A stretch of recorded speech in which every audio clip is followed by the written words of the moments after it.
14वां अध्याय दशांश धर्म, आश्रम धर्म और सदाचार स्वरूप का वर्णन। ऋषिगण बोले, राक्षस श्रेष्ठ, हिंसा, सत्य, अस्ते मतलब चोरी न करना, दान, क्षमा, दम, इंद्रिय निग्रह, सम, अकार्प्य, शौच एवं तप धर्म के ये 10 अंग सभी वर्णों के लिए उपदिष्ट हैं। ब्राह्मणों के लिए तो 4 आश्रमों का और भी विधान विहित किया गया है।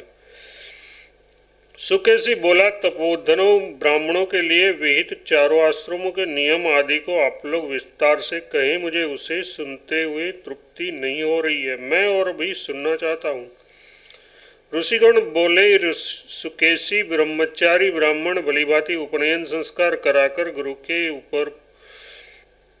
गृह पर निवास करे। वहाँ के जो कर्तव्य है उन्हें बताया जा रहा है, तुम उन्हें सुनो। उसके कर्तव्य है स्वाध्याय, दैनिक हवन, स्नान, भिक्षा मांगना और उसे गुरु को निवेदित करके तथा उसकी आज्ञा प्राप्त कर भोजन करना। गुरु के कार्य हेतु उद्यत रहना, सम्यक रूप से गुरु में भक्ति रखना, उसके बुलाने पर तत्पर एवं एकाग्रचित होकर पढ़ना, ये ब्राह्मण ब्रह्मचारी के धर्म है। गुरु के मुख से 1, 2 या सभी वेदों का अध्ययन कर गुरु को धन तथा दक्षिणा दे करके उनसे आज्ञा प्राप्त कर गृहस्थाश्रम में जाने का उत्सुक शिष्य गृहस्थ आश्रम में प्रवेश करे, अथवा अपनी इच्छा के अनुसार वानप्रस्थ या संन्यास का अवलंबन करे, अथवा ब्राह्मण ब्रह्मचारी वहीं गुरु के घर में ब्रह्मचारी की निष्ठा प्राप्त करे, यथार्थ जीवन पर्यंत ब्रह्मचारी रहे। गुरु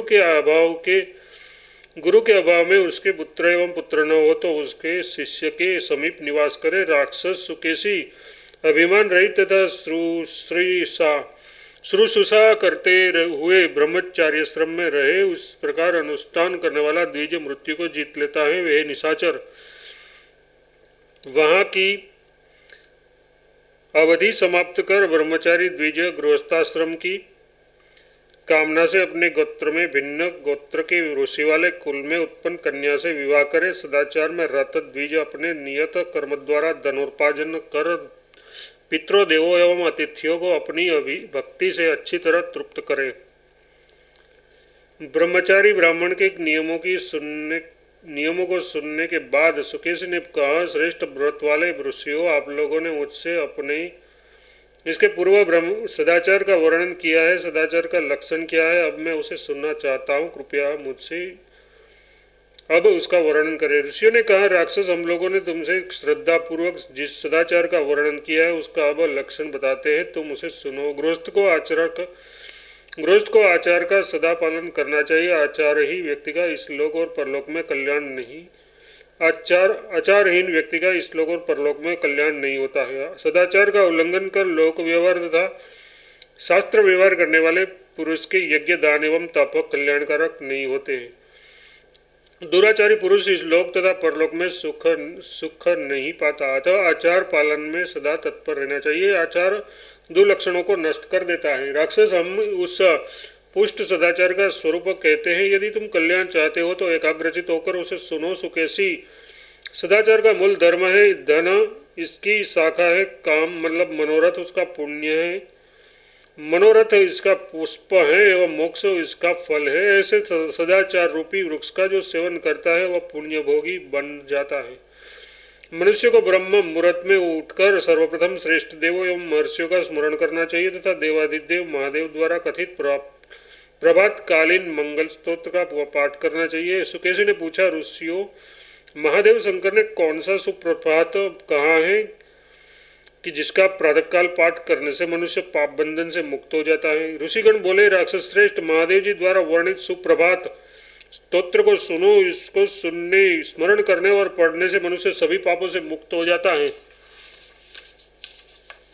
स्तुति इस प्रकार है, ब्रह्मा, विष्णु, शंकर, ये देवता तथा सूर्य, चंद्रमा, मंगल, बुध, बृहस्पति, शुक्र और शनिश्वर ग्रह, ये सभी मेरे प्रातःकाल को मंगल बनाए। भृगु, वशिष्ठ, क्रतु, अंगिरा, मनु, पुलस्त्य, पुलह, गौतम, रैम्भ्य, मरीचि, च्यवन तथा ऋभु, ये सभी ऋषि मेरे प्रातःकाल को मंगल में बनाए। सनत कुमार, सनक, सनंदन, सनातन, आसुरी, पिंगल, सातों स्वर एवं सातों रसातल, ये सभी मेरे प्रातःकाल को मंगल में बनाए। गंध गुण वाली पृथ्वी, रज गुण वाला जल, स्पर्श गुण वाला वायु, तेजोगुण वाली अग्नि, शब्द गुण वाला आकाश एवं महतत्व, ये सभी मेरे प्रातः काल को मंगलमय बनाए। सातों समुद्र, सातों कुल पर्वत, सप्तर्षि, सातों श्रेष्ठ द्वीप और भू आदि सातों लोग, ये सभी प्रातः काल में मुझे मंगल प्रदान करे। इस प्रकार प्रातः काल में परम पवित्र सुप्रभात स्तोत्र को भक्तिपूर्वक पढ़े, स्मरण करे अथवा सुने। निष्पाप ऐसा करने से भगवान की कृपा से निश्चय ही उसके दुष्स्वप्न का नाश होता है तथा सुंदर प्रभात होता है। उसके बाद उठकर धर्म तथा अर्थ के विषय में चिंतन करे और संज्ञा त्याग करने के बाद हरि का नाम लेकर उत्सर्ग विधि, शौच आदि करने के लिए जाए। मल त्याग, देवता, गौ, ब्राह्मण और अग्नि के मार्ग, सड़क और चौराहे पर, गौशाला में तथा पूर्व या पश्चिम दिशा की ओर मुख करके न करे।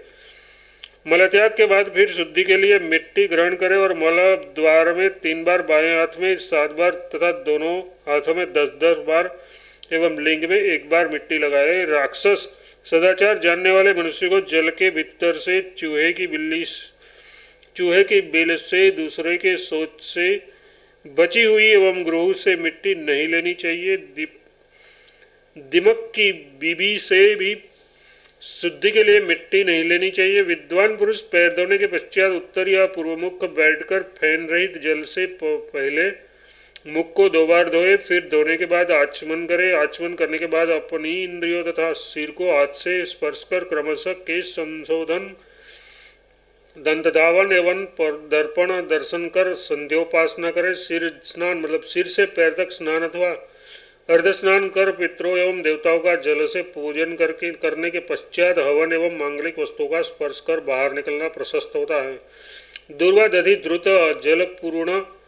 जलपूर्ण कलश, बछड़े के साथ गाय, बैल, सुवर्ण, मिट्टी, गोबर, स्वस्तिक चिन्ह, अक्षत, लाजा, मधु का स्पर्श करे और ब्राह्मण की कन्या एवं सूर्य बिंदु का दर्शन करे तथा सुंदर श्वेत पुष्प, अग्नि, चंदन का दर्शन कर अश्वत्थ मतलब पीपल वृक्ष का स्पर्श करने के बाद अपने जाति धर्म, अपने वर्ण के लिए नियत कर्म का पालन करे। देश विहित धर्म, श्रेष्ठ कुल धर्म और गोत्र धर्म का त्याग नहीं करना चाहिए। उसी से अर्थ की सिद्धि करनी चाहिए। प्रलाप, सत्य रहित, निष्ठुर और वेद आगम शास्त्र से असंगत वाक्य कभी न कहे, जिससे साधुजनों द्वारा निंदित होना पड़े। किसी के धर्म को हानि न पहुँचे एवं बुरे लोगों का संग भी न करे। वीर, संध्या एवं दिन के समय रति नहीं करनी चाहिए। सभी योनियों की परस्त्रियों में गृहहीन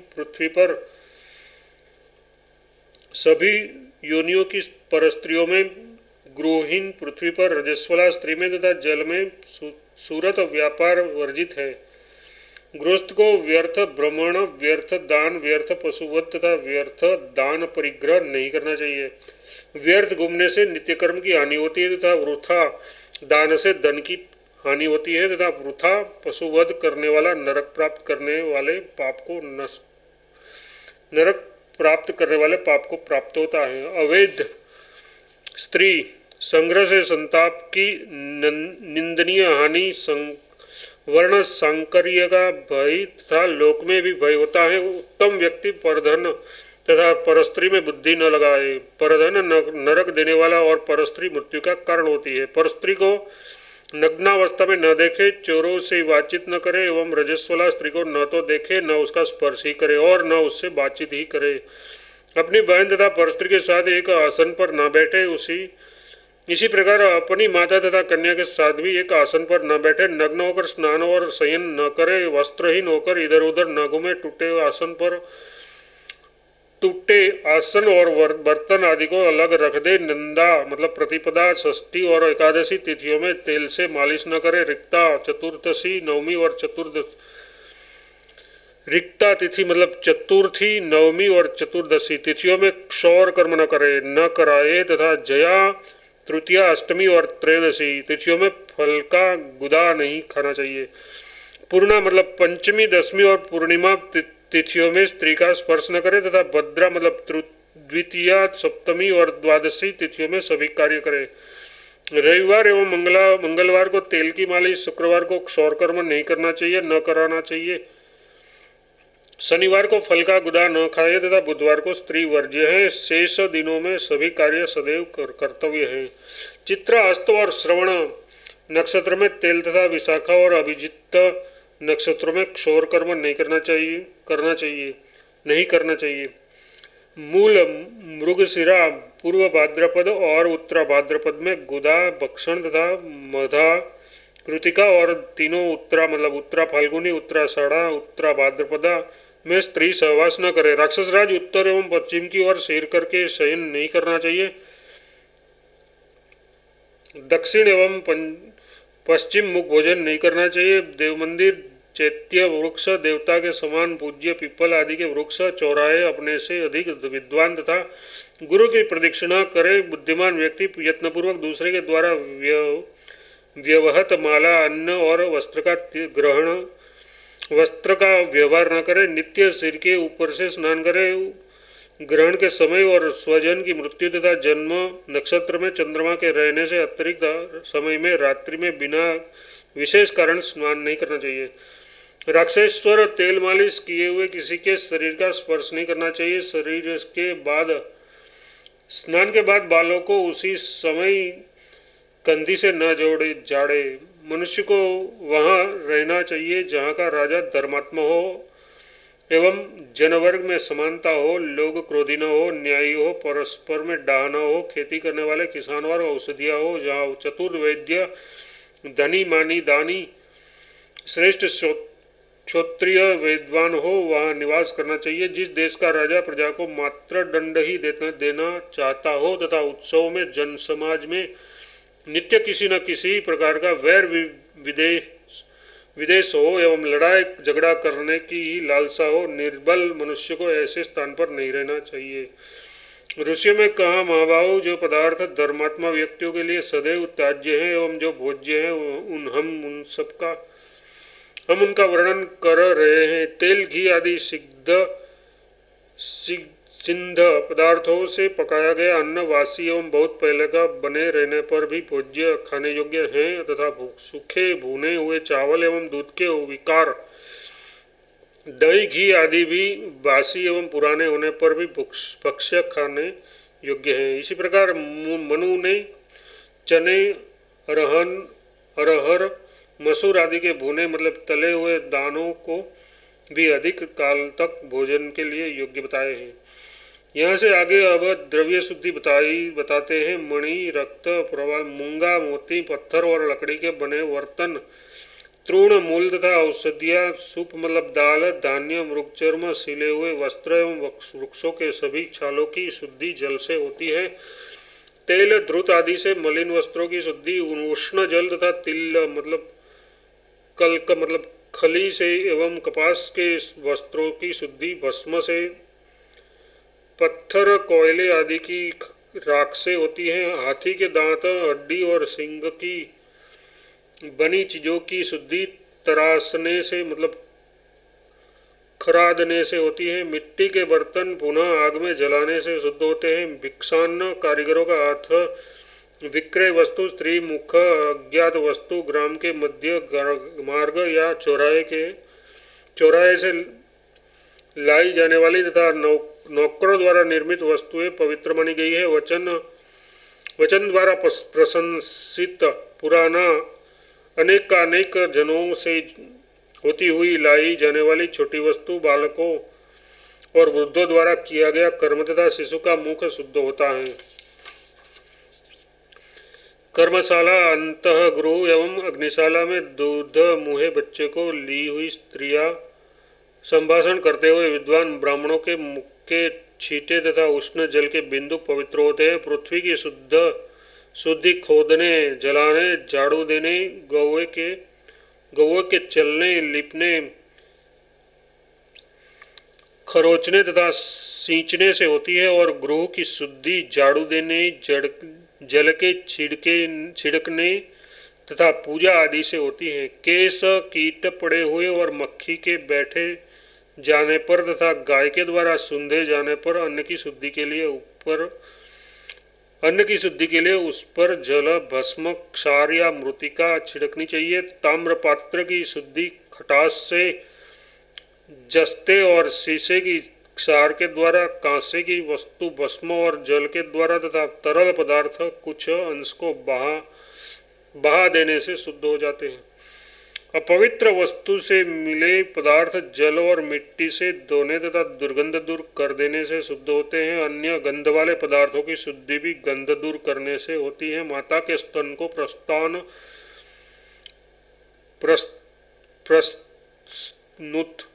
कराने पिहाने में बछड़ा माता के स्तन को प्रस्तुत पिहाने में बछड़ा, वृक्ष के फल गिराने में पक्षी, बोझा ढोने में गधा और शिकार पकड़ने में कुत्ता शुद्ध माना गया है। मार्ग के कीचड़ और जल, नाव तथा रास्ते की घास, तृण एवं पके हुए ईंटों के समूह वायु के द्वारा ही शुद्ध हो जाते हैं। यदि एक द्रोण मतलब 2.5 सेर से अधिक पके अन्न के अपवित्र वस्तु से संपर्क हो जाए तो उसके ऊपर का अंश निकालकर फेंक देना चाहिए एवं शेष पर जल छिड़क देना चाहिए।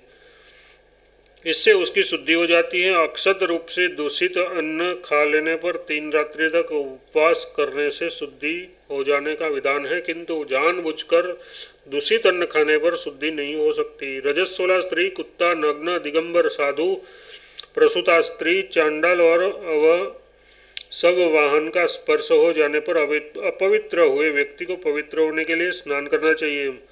मज्जायुक्त हड्डी के छू जाने पर वस्त्र सहित स्नान करना चाहिए, किंतु सूखी हड्डी का स्पर्श होने पर आचमन करे। गौ स्पर्श तथा सूर्य दर्शन करने मात्र से ही शुद्धि हो जाती है। विष्ठा, रक्त, थूक एवं उबटन का उल्लंघन नहीं करना चाहिए। जूठे पदार्थ, विष्ठा, मूत्र एवं पैर धोने के जल को घर से बाहर फेंक देना चाहिए। दूसरे के द्वारा निर्मित बावली आदि में मिट्टी के 5 टुकड़े के निकाले बिना स्नान नहीं करना चाहिए। मुख्यतः देव निर्मित जलों में ताल, तलैयों और नदियों में स्नान करना चाहिए। बुद्धिमान पुरुष बाग बगीचों में असमय में कभी न ठहरे। लोगों से द्वेष रखने वाले व्यक्ति तथा पति पुत्र से रहित स्त्री से वार्तालाप नहीं करना चाहिए। देवता, पितरों, भले शास्त्रों मतलब पुराण, धर्मशास्त्र और रामायण आदि यज्ञ एवं वेदादि के निंदकों का स्पर्श एवं उसके साथ वार्तालाप करने पर मनुष्य अपवित्र हो जाता है। वह सूर्य दर्शन करने पर शुद्ध होता है। उसकी शुद्धि भगवान सूर्य के समक्ष उपस्थान करके अपने किए हुए स्पर्श और वार्तालाप कर्म के त्याग तथा पश्चाताप करने से होती है। सुतिक, नपुंसक, बिलावक, चूहा, कुत्ते, मुर्गे, पतित, नग्न मतलब विधर्मी, इसके लक्षण आगे चल के बताए जाएंगे। समाज से बहिष्कृत और जो चांडाल आदि अधम प्राणी है उसके यहाँ भोजन नहीं करना चाहिए। सुकेशी बोला, ऋषियों, आप लोगों ने जिन सूतिक आदि का अन्न भक्षण कहा है, मैं उसके लक्षण विस्तार से सुनना चाहता हूँ। ऋषियों ने कहा, सुकेशी, अन्य ब्राह्मण के साथ ब्राह्मण की अभिचरित होने पर उन दोनों को ही सूतिक कहा जाता है। उन दोनों का अन्न निंदित है। उचित समय पर हवन, स्नान और दान न करने वाला तथा पितरों एवं देवताओं की पूजा से रहित व्यक्ति को ही यहाँ षण्ड या नपुंसक कहा गया है। दंभ के लिए जप, तप और यज्ञ करने वाले तथा परलोकार्थ उद्योग न करने वाले व्यक्ति को यहाँ मार्जर या बिलाव कहा गया है। ऐश्वर्य रहते हुए भोग, दान एवं हवन न करने वाले को आखू मतलब चूहा कहते हैं। उसका अन्न खाने पर मनुष्य कुछ व्रत करने से शुद्ध होता है। दूसरों का मर्म भेदन करते हुए बातचीत करने वाले तथा दूसरे के गुणों से द्वेष करने वाले को श्वान या कुत्ता कहा गया है। सभा में आगत व्यक्तियों में जो सम्य व्यक्ति पक्षपात करता है उसे देवताओं के कुरकुट मुर्गा कहा है। उसका भी अन्न निंदित है। विपत्ति काल के अतिरिक्त अन्य समय में अपना धर्म छोड़कर दूसरे का धर्म ग्रहण करने वाले को विद्वान ने पतित कहा गया है। देवत्यागी, पितृत्यागी, गुरुभक्ति से विमुक्त तथा गौ, ब्राह्मण एवं स्त्री की हत्या करने वाले को अपवित्र कहा जाता है। जिनके कुल में वेद शास्त्र एवं व्रत नहीं है उन्हें सज्जन लोग नग्न कहते हैं। उसका अन्न निंदित है। आशा रखने वालों को न देने वाला, दाता को मना करने वाला तथा शरणागत का परित्याग करने वाला अधम मनुष्य चांडाल कहा जाता है। बांधवों, साधुओं एवं ब्राह्मणों से त्यागा गया तथा कुंड पति के जीवित रहने पर परपुरुष से उत्पन्न पुत्र के यहाँ अन्न खाने वाले को चंद्रायण व्रत करना चाहिए। नित्य और नैमित्तिक कर्म न करने वाले व्यक्ति का अन्न खाने पर मनुष्य 3 रात तक उपवास करने से शुद्ध होता है। गणक मतलब ज्योतिषी, निषाद मतलब मल्लाहार, वैश्य, वैद्य तथा कूपण का अन्न खाने पर भी मनुष्य 3 दिन उपवास करने पर शुद्ध होता है। घर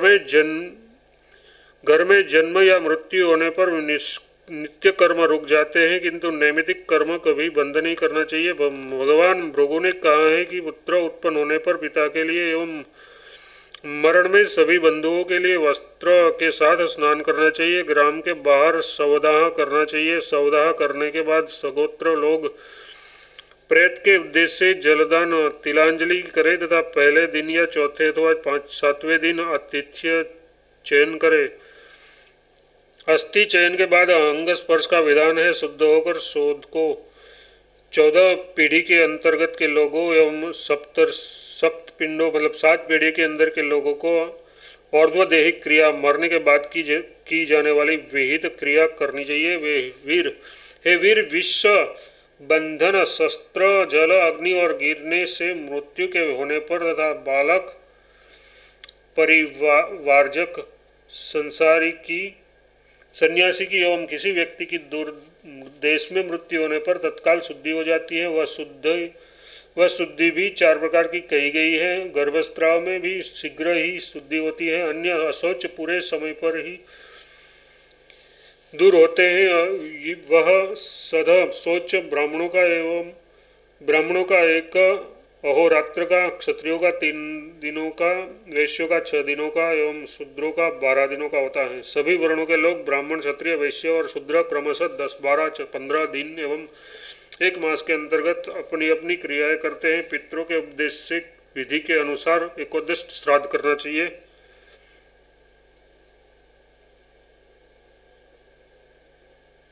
मरने के 1 वर्ष बीत जाने पर मनुष्य को सपिंडलीकरण श्राद्ध करना चाहिए। उसके बाद प्रेत के पितर हो जाने पर अमावस्या और पूर्णिमा तिथि के दिन वेद विहित विधि से उसका तर्पण करना चाहिए। राक्षस पिता के उद्देश्य से स्वयं भूमिदान आदि करे, जिससे पितृगण उसके ऊपर प्रसन्न हो जाए। व्यक्ति की जीवित अवस्था में घर में जो जो पदार्थ उसको अत्यंत अभिषिक्त एवं प्रिय रहा हो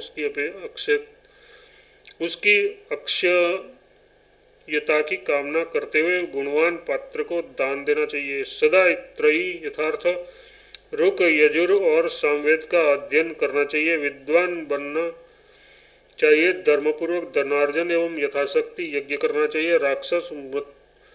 राक्षस मनुष्य को जिस कार्य की करने से कर्ता की आत्मा निंदित न हो एवं जो कार्य बड़े लोगों से छिपाने योग्य न हो, ऐसा कार्य निशंक आसक्ति रहित होकर करना चाहिए। इस प्रकार के आचरण करने वाले पुरुष के गृहस्थ होने पर भी उसे धर्म, अर्थ एवं काम की प्राप्ति होती है तथा वह व्यक्ति इस लोक और परलोक में कल्याण का भागी होता है। ऋषियों ने सुकेशी से कहा, सुकेशी, आज अब तक हमने संक्षेप से उत्तम गृहस्थाश्रम का वर्णन किया है। अब हम वानप्रस्थ आश्रम के धर्म का वर्णन करेंगे, उसे ध्यानपूर्वक सुनो। बुद्धिमान व्यक्ति पुत्र की संतान मतलब पौत्र और अपने शरीर की गिरती अवस्था देखकर अपने आत्मा की शुद्धि के लिए वानप्रस्थ आश्रम को ग्रहण करे। वहाँ अरण्य में उत्पन्न मूल फल आदि के अपना जीवन यापन करते हुए तप द्वारा शरीर पोषण करे। इस आश्रम में भूमि पर शयन,